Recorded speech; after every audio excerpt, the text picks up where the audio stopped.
Sa femme a dit, cet homme ne laisse même pas la nourriture. Il faut lui poser la question pourquoi il m'avait offert cette voiture.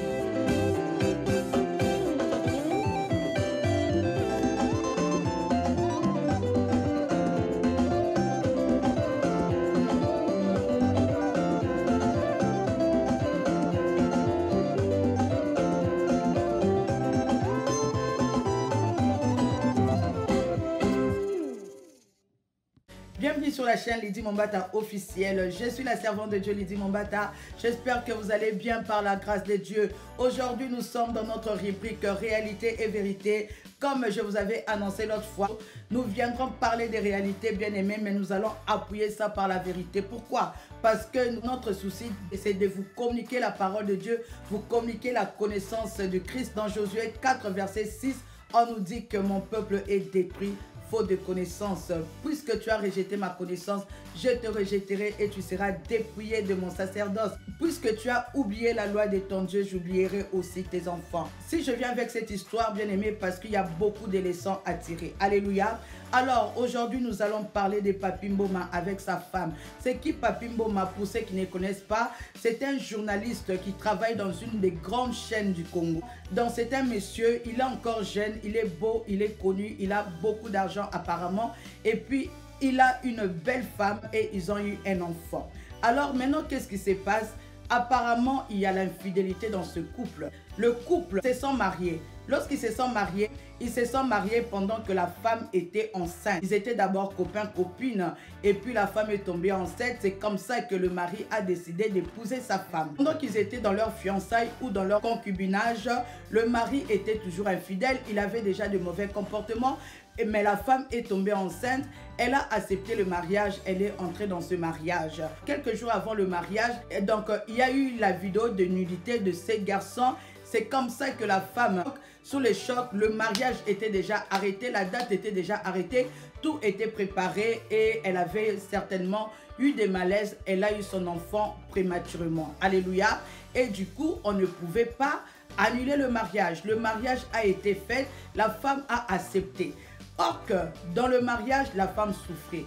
Tous les jours, le mari sort à 15 h et revient à 2 h du matin. La femme travaille. Elle doit se réveiller le matin pour aller au travail. Et puis lorsqu'elle revient, le mari n'est jamais là. Lorsque le mari vient dormir, la femme doit se réveiller pour aller au travail. Et du coup, il y avait absence.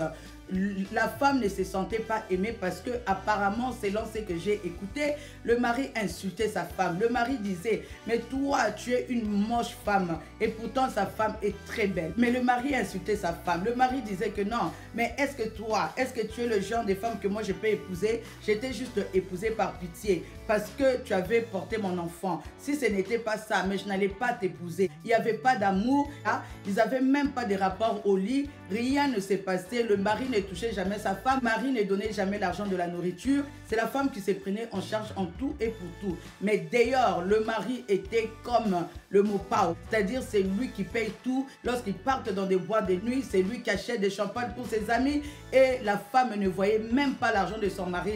Cette femme a commencé vraiment à souffrir. Tellement elle avait mal, elle n'avait pas confiance à ses amis. Elle a préféré commencer à se confier à son ex. Pendant que son ex était marié à une petite que elle connaissait, mais la petite ne savait pas que sa grande sœur du quartier était aussi l'ex de son mari. Donc, elle causait, mais elle ne savait pas ça. Alors, elle a commencé à se confier à son ex et du coup, l'amour est revenu. Ils ont commencé à coucher ensemble et c'est là depuis 2019. Lorsque maintenant la petite a commencé à surprendre son mari avec les conversations de sa grande sœur du quartier et tout, elle était sous le choc. Mais comment est-ce que la sœur peut commencer à sortir avec mon mari? Et c'est comme ça qu'elle était très fâchée. Elle a pris les conversations, elle a envoyé au mari, à notre célèbre journaliste. Donc, elle a dit, voici ce que ta femme est en train de faire. Elle est en train de sortir avec mon mari. Et c'est comme ça que le mari était vraiment sous le choc parce qu'il est connu, il est fier, il est beau, il a beaucoup d'argent. Maintenant, avoir une femme qui te trompe dans ton propre foyer, voyez un peu, c'est un peu compliqué. Alléluia. C'est cette histoire bien-aimée qui est en train maintenant de régner. Après, apparemment, la famille de l'homme est venue faire sortir dans cette femme de la maison. Et puis la femme a dit, Si vous continuez à me condamner, alors je vais tout dire. Je vais tout dire parce qu'on avait vu que la femme, comment est-ce que l'homme, une fois, avait offert la voiture à sa femme. Sa femme a dit, cet homme ne laisse même pas la nourriture. Il faut lui poser la question, pourquoi il m'avait offert cette voiture. Apparemment, il y a des secrets qui sont lourds dans ce couple bien-aimé, mais nous ne sommes pas là pour dévoiler les péchés des autres. Alléluia. Ça, j'essaie juste de vous raconter parce qu'il y a aussi des étrangères qui me suivent, qui ne connaissent pas l'histoire. Alors, j'ai voulu d'abord relater en résumé qu'est-ce qui se passe. Parce que c'est un monsieur qui est vraiment connu et du coup, il y a vraiment des choses qui ne sont pas trop bien que j'évite vraiment de dire pour ne pas salir aussi le garçon. Alléluia, parce que c'est sa vie. Si je vous raconte ça, bien aimé, c'est parce que j'ai envie de vous parler de la vérité. Alléluia, la vérité, bien aimé. Peut-être que ça peut t'aider, toi qui es marié. Peut-être aussi ça peut aider une célibataire. Premièrement, dans tout ce qu'on peut retenir ici, bien aimé, lorsque la parole de Dieu te dit que lorsque tu n'as pas de connaissance, tu seras détruit. Des fois, vous croyez que c'est de la blague. Des fois, lorsque je vous demande de m'écrire sur ce numéro pour me dire que maman lui dit, je veux méditer la parole de Dieu. Fais-moi entrer dans le groupe de partage biblique. Certaines personnes sont en train de négliger.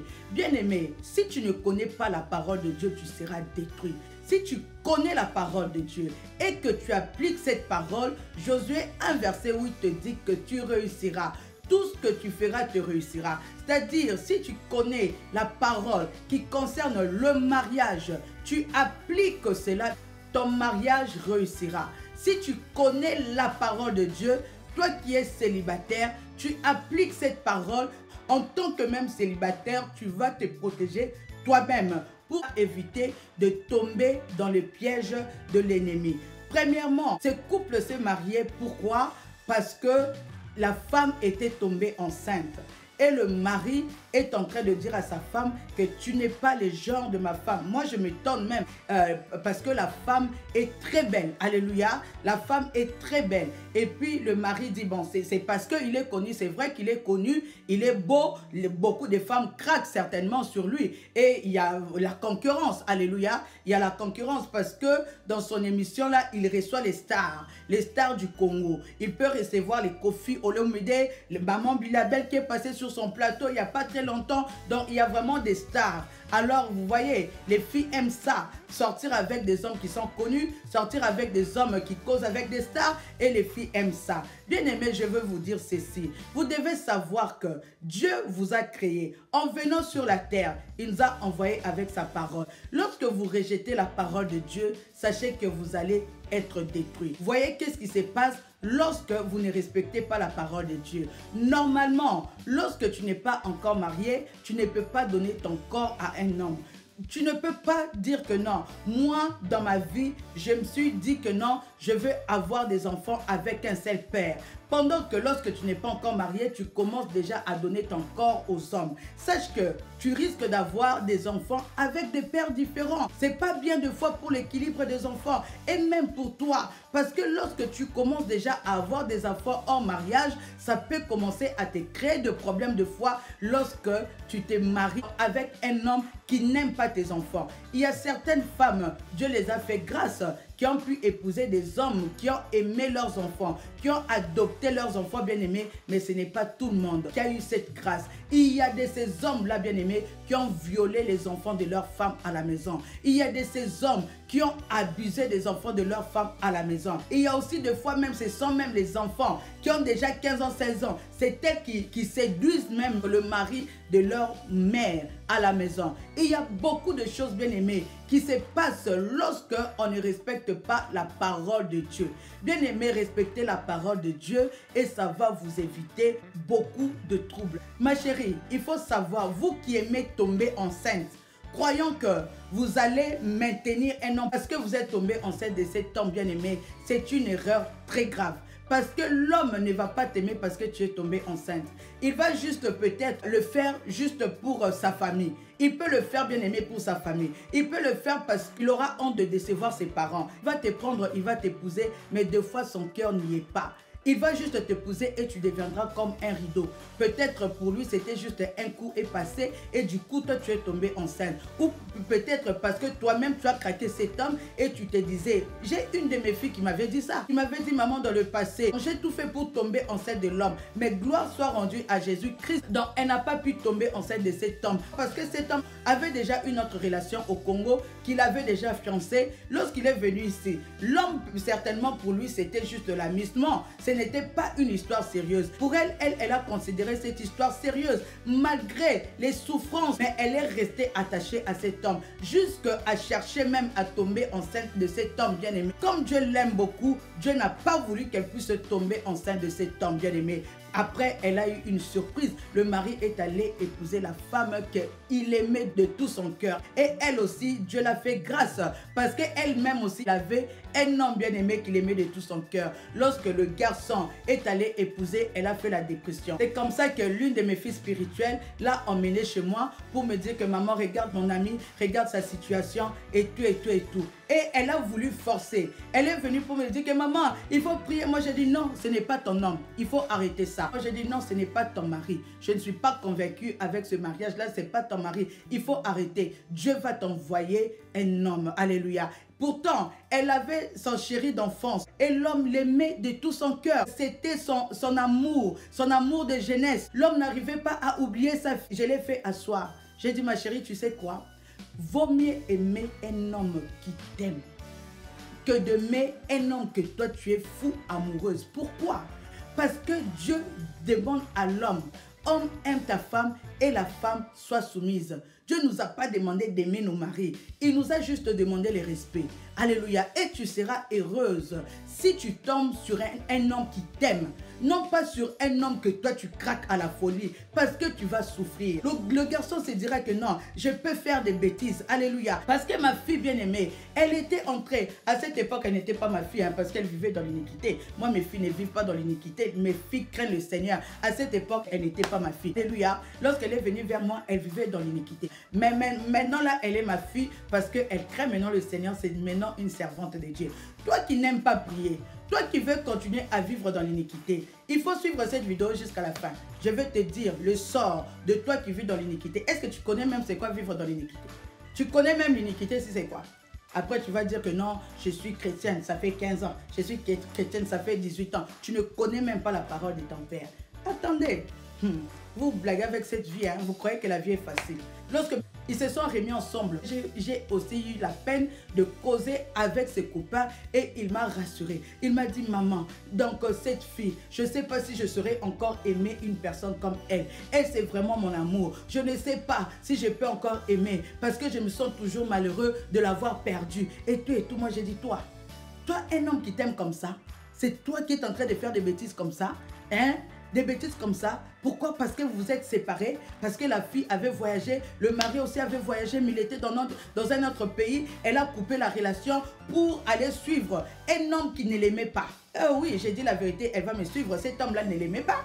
J'ai dit la vérité. Cet homme-là ne l'aimait pas. Cet homme aimait sa copine qu'il avait laissée au pays bien-aimé. C'est l'erreur que vous faites. Même lorsque l'homme bien-aimé, l'homme te montre qu'il ne t'aime pas, mais tu veux t'accrocher. L'homme est en train de te montrer l'infidélité, mais tu continues à t'accrocher. Maintenant, lorsque tu fais tout pour tomber enceinte de cet homme bien-aimé, qu'est-ce que l'homme va faire? Même si tu tombes enceinte, tu crois qu'il va commencer à t'aimer parce que tu es tombé enceinte? Non, bien-aimé. Il ne va pas t'aimer, au contraire. Il va se dire que cette femme est vraiment une fan. Je peux tout faire, elle sera toujours là parce que c'est elle qui m'aime. C'est elle qui va commencer à me suivre. Et le mari va commencer à suivre d'autres femmes. Et toi, tu cours derrière le mari. Tu as vu ça où, bien-aimé? Nous là, à notre époque. À notre époque, ce n'était pas comme ça. À notre époque, ce sont les hommes qui nous suivaient. Ce sont les hommes bien-aimés qui pleuraient. Mais vous, maintenant, dans votre époque, moi, je ne comprends pas. Quelle sorcellerie vous avez? C'est vous maintenant qui suivez les hommes. C'est vous qui draguez les hommes. C'est pourquoi, bien-aimés, les hommes sont en train de vous faire souffrir. C'est pourquoi vous souffrez avec les hommes, bien-aimés. Maintenant, ma fille, là, Dieu l'a fait grâce, bien-aimée. Et Dieu nous a confirmé. On a prié. Et Dieu a fait grâce. Ils se sont mariés, bien-aimés. Et aujourd'hui, ils ont une très belle petite fille. Alléluia. Pour elle, pourquoi? Parce que Dieu avait intervenu. Dieu ne voulait pas qu'elle puisse tomber enceinte de ses garçons bien-aimés. Dieu l'a protégée. Mais tu n'auras pas la même grâce. Et aujourd'hui, elle est très heureuse avec son mari bien-aimé. Elle est très heureuse. Elle a épousé maintenant un homme qui l'aime beaucoup. Un homme qui la craque à folie. Donc, il peut même mourir. Mourir pour elle, bien-aimé. C'est comme ça qu'on épouse. Parce que Dieu a demandé à l'homme d'aimer la femme. Et les hommes ont du mal de fois à aimer la femme. Alors lorsque tu tombes sur un homme qui ne t'aime pas, c'est toi qui aimes l'homme plus que l'homme même bien-aimé, sache que tu vas souffrir. Ma chérie, si tu es dans ce genre de relations, il faut arrêter cette relation. Parce que lorsque on entre dans le mariage, ce n'est plus pour sortir. Dieu a dit que personne ne sépare ce que Dieu a joint. Arrêtez de dire que l'amour est aveugle. Lorsque vous êtes fiancé, l'amour là doit avoir des yeux comme ça, gros comme ça. Tu checkes tout. Tu contrôles tout. Lorsque tu seras maintenant dans les mariages, c'est là où l'amour deviendra aveugle. Parce que tu sais que personne ne peut séparer. Le divorce n'est pas de Dieu. Là maintenant, il y a maintenant le pardon. Tu dois essayer d'avoir le fruit de l'esprit et tout. Pas en dehors du mariage. Pas en dehors du mariage. Dans le mariage, bien aimé, en dehors du mariage, tu te rassures vraiment que tu es tombé sur un homme qui t'aime. Et surtout si l'homme craint le Seigneur, bien aimé. Parce que lorsque l'homme craint le Seigneur, il aura du mal à te tromper parce qu'il craint Dieu. Alléluia. Donc, premièrement, on n'épouse pas un homme. Ou soit vous les hommes n'épousez pas une femme parce que la femme a eu l'enfant. Si tu n'aimes pas la femme, prends la charge de ton enfant. Si tu n'aimes pas la femme, prends la charge de ton enfant. Il ne faut pas mettre l'enfant de tout dans ton foyer pour le faire souffrir. Parce que tu n'auras pas affaire qu'aux parents de cette personne, mais tu auras aussi affaire à Dieu. Parce que cette fille-là, c'est une princesse de l'Éternel. Lorsque tu viens, tu les fais entrer dans ta maison et que tu maltraites. Cette femme pleure. Pleure, continue à pleurer, sache qu'un jour, Dieu te frappera. Parce que tout ce que nous sémons, nous allons les récolter. Des sœurs, pense à tes sœurs. Si ta sœur souffre comme ça dans le mariage, un autre homme vient prendre ta sœur en mariage et fait souffrir ta sœur. Est-ce que tu seras content? Mais tu vas vouloir peut-être même aller menacer cet homme. Mais pourquoi vous faites ça aux enfants d'autrui? Bien-aimés, ça, ce n'est pas bien. Ne vous mariez pas, bien-aimés. Pour éviter tout ça, gardez-vous pur. Gardez-vous pur, bien-aimé. Gardez-vous pur. Un mari qui t'aime, bien-aimé, va supporter jusqu'au mariage.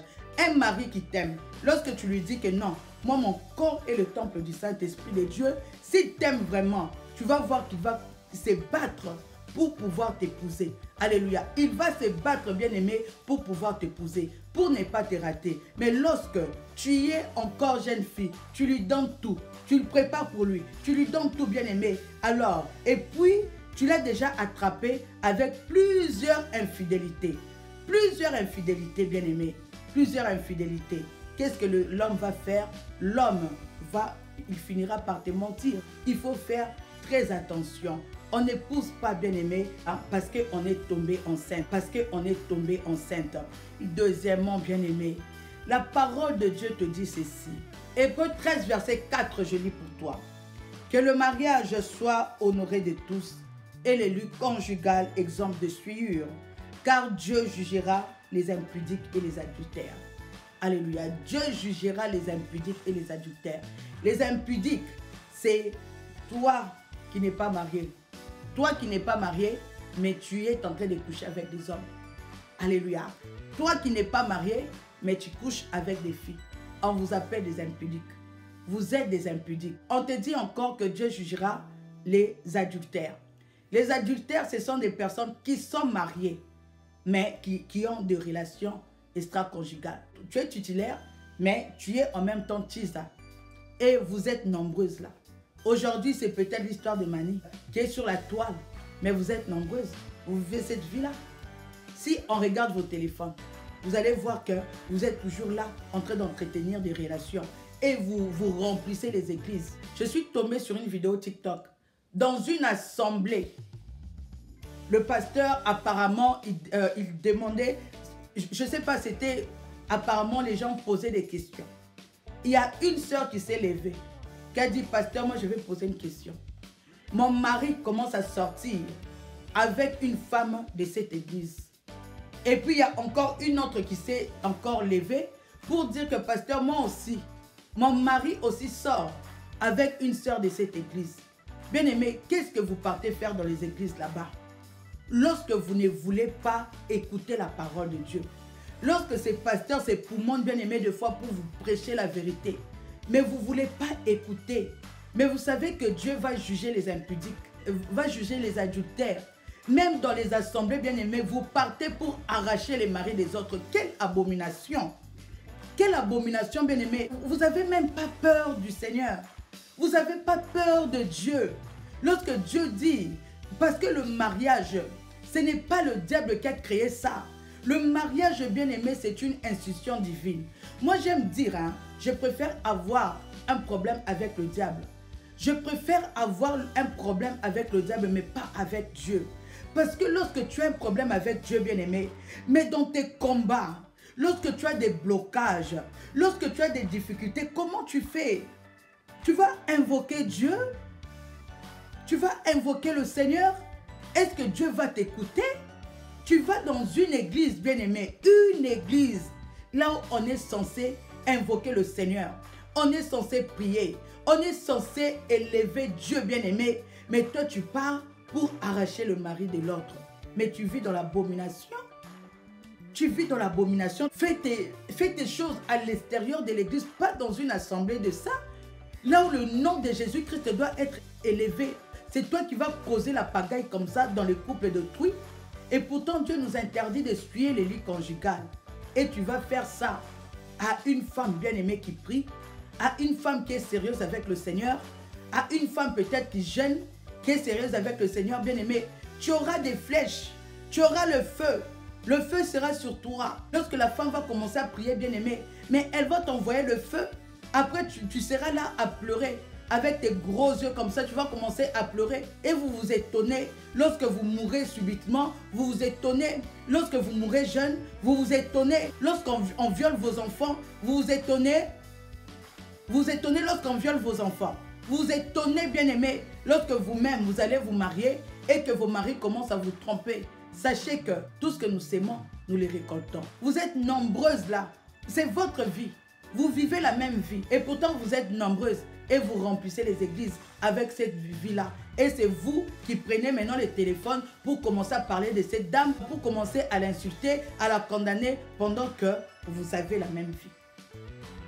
Je veux maintenant vous dire, Dieu dit ceci, qu'il va juger les impudiques et les adultères. C'est quoi être impudique? C'est quoi tomber dans l'impudicité? Tomber dans l'impudicité, c'est lorsque tu couches avec quelqu'un avant le mariage. Tu es tombé une fois, tu t'es relevé, tu as demandé à Dieu pardon. Tu as pris la décision de ne plus recommencer. Donc tu es tombé dans l'impudicité. Mais lorsqu'on dit que tu es impudique, c'est-à-dire tu as fait de l'impudicité ton style de vie. C'est-à-dire tu vis dans ça. C'est ta vie de tous les jours. Tu as ton copain, tu as ta copine. Des fois même, vous n'êtes pas mariés, mais vous vivez ensemble. Vous vivez dans la fornication. Bien aimé, même si vous avez des enfants, la fornication reste la fornication. Arrêtez d'écouter les faux pasteurs. Arrêtez d'écouter ces hommes-là qui vous disent que non, comme vous êtes là, vous pouvez, ce n'est plus l'impudicité. Bien aimé, l'impudicité, c'est l'impudicité. La fornication, c'est la fornication. Où c'est écrit dans la parole de Dieu que lorsque vous êtes dans l'impudicité et vous vous mettez ensemble, vous habitez dans un même toit, ça devient pureté. Dieu ne considère plus ça comme impudicité. C'est écrit où? C'est écrit où? Lorsqu'on parle de mariage, on parle d'adultère, on parle d'impudique. Impudique, là, bien aimé, c'est lorsque l'homme ne t'a pas marié. Lorsque vous habitez ensemble, vous n'êtes pas mariés, vous vivez dans la fornication, bien aimé. Si vous mourrez dans ça, vous n'allez pas voir Dieu. Alléluia. Même si vous avez eu des enfants, vous n'allez pas voir Dieu. Au lieu de commencer à vous justifier, à dire ceci, bien aimé, mettez-vous en ordre. Mariez-vous. Alléluia. Mariez-vous, bien aimé. Demande à ton mari de t'épouser. Demande à ton mari de finaliser. Partez dans la famille, partez à la mairie et bénissez votre mariage. Vous pouvez bénir votre mariage même à la maison. Vous appelez l'homme de Dieu. Si vous n'avez pas d'argent, parce que ça ne sert à rien de dépenser 10 000, 15 000 $. Après là, vous allez divorcer. Ça va vous servir à quoi? Le mari doit verser la dot. Si le mari verse la dot, appelez même le même jour. Vous appelez votre pasteur. Il va bénir pour vous et puis c'est tout. Vous n'avez pas besoin de millions et de millions pour vous marier. Vous n'avez pas besoin de ça. Vous n'avez pas besoin de faire des cérémonies. Partez de voile pour vous marier. Si vous n'avez pas d'argent, ce n'est pas grave. Mais versez la dot, bien-aimé. Et le pasteur viendra prier pour vous. Et puis c'est tout. Vous êtes mariés. Et puis c'est tout. Alléluia. Alors, lorsque maintenant tu tombes et tu te répands, là tu es tombé. Tu as abandonné. Mais lorsque tu fais de ça maintenant ton style de vie, c'est-à-dire, tu as ton copain, tous les jours, vous couchez maintenant ensemble, donc tu sais que c'est ton copain. Lorsque vous voyez vous coucher, vous êtes même décidé d'aller plus là, d'aménager ensemble, de vivre dans la fornication. Et lorsque maintenant vous vivez dans la fornication, bien aimé, sachez que là, vous êtes en train de vivre dans l'iniquité. Là, on appelle ça iniquité. Lorsque tu fais d'un péché ton style de vie, ça devient de l'iniquité. Lorsqu'on parle de l'adultère, Dieu n'a pas dit je vais juger celui qui est tombé dans l'adultère, mais Dieu dit donc je vais juger l'adultère. C'est-à-dire celui qui vit dans l'adultère, qui a fait de l'adultère son style de vie, il s'appelle adultère. C'est-à-dire tu as ta femme à la maison, tu as encore ta tisa, sache que tu es adultère, tu as l'iniquité d'adultère. Tomber dans le vol, ce n'est pas ça un problème. Là, c'est juste un péché. Mais devenir voleur, tu fais du vol, bien aimé, ton style de vie. Là, on dirait que tu es en train de vivre dans l'iniquité. Alléluia, tu es en train de vivre dans l'iniquité. Et qu'est-ce que Dieu dit, bien aimé, en ce qui concerne l'iniquité? On va ouvrir la parole de Dieu. Nous allons lire Matthieu 7, versets 21 à 23. La parole de Dieu te dit ceci. Ceux qui me disent Seigneur, Seigneur, n'entrera pas tous dans le royaume des cieux, mais celui-là, seul qui fait la volonté de mon Dieu, qui est dans le cieux. Plusieurs me diront, en ces jours-là, Seigneur, Seigneur, n'avons-nous pas prophétisé par ton nom? N'avons-nous pas chassé des démons par ton nom? Et n'avons-nous pas fait beaucoup de miracles par ton nom? Alors je leur dirai ouvertement, je ne vous ai jamais connu. Retirez-vous de moi, vous qui commettez l'iniquité. Alléluia. Le Seigneur Dieu dit, je vous dirai, je ne vous ai jamais connu, vous qui commettez l'iniquité. Et l'iniquité, c'est quoi? L'iniquité, bien aimé, c'est lorsque tu as fait du péché ton style de vie. Là, tu comprends que les gens qui vivent dans l'iniquité n'hériteront pas le royaume des cieux. Alléluia. Tu peux être belle, tu peux être beau, tu peux avoir beaucoup d'argent. Mais si tu vis dans l'iniquité et que tu meurs dans l'iniquité, le Seigneur Jésus te dira, je ne t'ai jamais connu. Alléluia, je ne t'ai jamais connu. Bien-aimé, il faut faire très attention. Il faut faire très attention, bien-aimé, parce que l'iniquité conduit en enfer. Il ne faut pas suivre les conseils que vous ramassez sur les réseaux sociaux. On vous conseille, bien aimé, des choses bizarres. Et moi, je suis même étonnée. Vous acceptez, vous partez pratiquer. Mais vous ne savez pas qu'en pratiquant cela, vous êtes en train de vivre dans l'iniquité. Lorsque vous mourrez dans l'iniquité, bien aimé, vous n'allez pas hériter le royaume des cieux. Même lorsque vous vivez maintenant là dans l'iniquité, Jésus-Christ ne vous connaît pas. Parce qu'il a dit, je vous dirai que je ne vous ai jamais connu. Donc tu peux même prophétiser. Tu peux aller à l'église. Tu peux gêner, tu peux prier. Mais lorsque tu vis dans l'iniquité, sache que, bien-aimé, tu ne verras pas Jésus-Christ. Bien-aimé, à quoi va te servir de gagner ces mondes si tu vas perdre ton âme? À quoi va te servir, bien-aimé, d'avoir tous les copains du monde entier si tu vas perdre ton âme? À quoi va te servir, bien-aimé, si même on t'achète des billets d'avion, business class, bien-aimé, mais à la fin, tu perds ton âme. Utilisez vos beautés pour le Seigneur Jésus-Christ.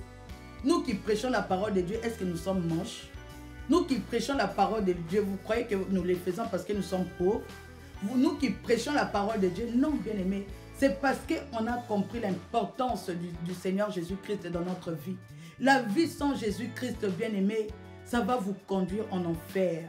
Après, vous allez maintenant aimer. Après votre mort, qu'on dise reposer en paix. Vous croyez même si on vous dit reposer en paix, là, vous allez reposer en paix. Vous les croyez? Vous les croyez? Qui vous a dit que vous allez reposer en paix? Le Seigneur Jésus-Christ va te dire ceci. Il va dire, je ne t'ai jamais connu. Tu vas dire, oh Seigneur, mais moi j'ai prophétisé. J'ai prophétisé en ton nom.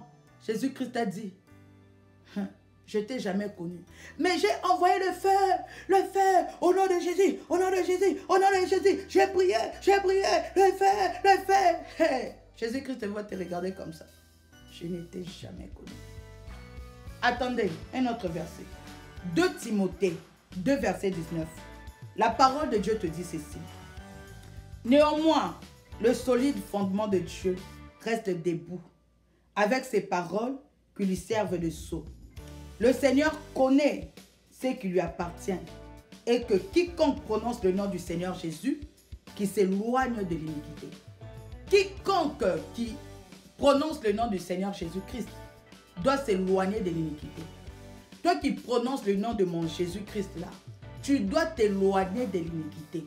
C'est-à-dire, tu dois arrêter de faire du péché ton style de vie. Tu dois arrêter de faire du mensonge ton style de vie. Tu vas arrêter, bien-aimé, de tout le temps voler. Tu dois arrêter cela.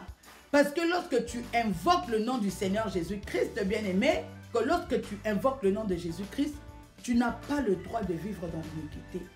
Bien-aimé, tout ça, vous ne connaissez pas. Ou soit vous faites exprès, ou soit c'est seulement l'amour du monde qui vous fait ça. Hein? Ou soit c'est seulement l'amour du monde, bien-aimé. C'est seulement l'amour du monde. C'est seulement quoi? C'est seulement l'amour du matériel. Pourquoi vous faites ça, bien-aimé? Vous risquez de perdre votre âme à cause du plaisir de ce monde. Mais vous ne savez pas que après cette vie, on ne mourra plus. On va maintenant vivre pour l'éternité. Mais où est-ce que toi tu iras? Après la mort, bien-aimé, où est-ce que tu iras? Où est-ce que tu passeras ton éternité? Tu veux avoir tout, tu veux avoir des voitures pour que le monde voit. Mais ça ne te servira à rien. Nous allons voir. On va dire, waouh, on a acheté une voiture. Waouh. Mais à la fin, bien-aimé, nous irons vers le Seigneur Jésus-Christ dans la gloire, dans la louange, dans l'adoration. Nous allons célébrer le Seigneur Dieu. Il va nous donner des couronnes, bien-aimés. Et en même temps, toi, tu auras tes yeux là pour pleurer. Tu auras tes yeux pour pleurer. Tu vas commencer à pleurer. Tu vas commencer à dire, Jésus, donne-moi une nouvelle chance. Jésus, donne-moi une nouvelle chance. Mais pendant que lorsqu'on te prêche la parole, on te prêche la parole, tu ne veux pas écouter. Tu ne veux pas écouter. Tu ne veux pas écouter. Pourquoi tu fais ça? Tu iras en enfer. Tu vas perdre ton âme. C'est de perdre ton âme, bien-aimé. Tout ça parce que tu n'aimes pas lire la parole de Dieu. Nous avons le groupe Méditation de la parole de Dieu. Mon numéro va s'afficher là. Écris-moi. Dis que maman Lydie, c'est pour la parole de Dieu. Donc, on va te faire entrer dans le groupe WhatsApp pour la parole de Dieu. Va commencer à lire toi-même la parole, à méditer la parole et partager avec les autres la parole. Ça va t'aider, bien-aimé, à connaître la parole. Comme ça, tu ne seras pas détruit. On est en train, bien-aimé, de finir la salive ici pour vous, mais vous ne voulez pas écouter. Vous croyez que nous... Oh, lorsque nous, on a tout laissé là, bien-aimé, pour suivre le Seigneur, vous croyez que c'est de la blague? Lorsqu'on a tout abandonné là, pour suivre le Seigneur Jésus-Christ, vous croyez que c'est de la blague? Parce qu'on a compris, bien-aimé, sans le Seigneur Jésus-Christ, tu iras nulle part. Tu vas perdre ton âme, maman. On va parler combien de fois? Tu vas perdre ton âme. Oh! Pourquoi vous êtes têtu comme ça? Il y a aussi le groupe de prière. La prière se passe sur YouTube. Alléluia. Il y a le lien. Je mets le lien, la famille 100% Jésus-Christ. Ou soit tu tapes seulement YouTube. Sur YouTube, la famille 100% Jésus-Christ, bien-aimé. Tu verras nos vidéos. Alléluia. Entre là-bas, prie. Pas besoin de me contacter pour la prière parce que c'est ta vie de prière. tu me contactes seulement le besoin de méditer la parole de Dieu et que tu n'as pas le courage de les faire seul, comme ça tu peux méditer en groupe. Alléluia. Je vais te faire entrer et la responsable de votre brèche va t'expliquer comment est-ce que cela se passe. Il faut prendre le temps de méditer la parole de Dieu, car la Bible te dit que mon peuple est détruit parce qu'il lui manque la connaissance. Lorsque tu n'as pas la connaissance, bien-aimé, tu seras détruit. Si tu n'as pas encore accepté le Seigneur Jésus-Christ, c'est très important d'accepter le Seigneur Jésus-Christ parce que c'est lui le seul chemin qui te conduit vers le Seigneur. Alors si tu veux vraiment accepter le Seigneur Jésus-Christ, tu veux devenir enfant de Dieu pour que tes péchés soient pardonnés, tu vas faire cette prière avec moi. Seigneur Jésus-Christ, merci Papa pour ce temps. Merci parce que tu m'as fait grâce jusqu'aujourd'hui de vivre, Seigneur. Je viens, Seigneur Dieu, et je te demande pardon. Pardonne-moi pour mes péchés. Lave-moi par ton sang, Seigneur. Jésus-Christ, à partir d'aujourd'hui, je t'accepte comme mon Seigneur et Sauveur. Que je sois ta fille, que je sois ton fils, et que tu sois mon Dieu. J'ai ainsi prié au nom puissant du Seigneur Jésus-Christ. Amen, amen, amen. Si vous n'êtes pas encore abonné, abonnez-vous sur la chaîne, bien-aimé. Abonnez-vous sur la chaîne et vous serez bénis. Que Dieu vous bénisse abondamment, abondamment. On se voit très prochainement. Bye bye.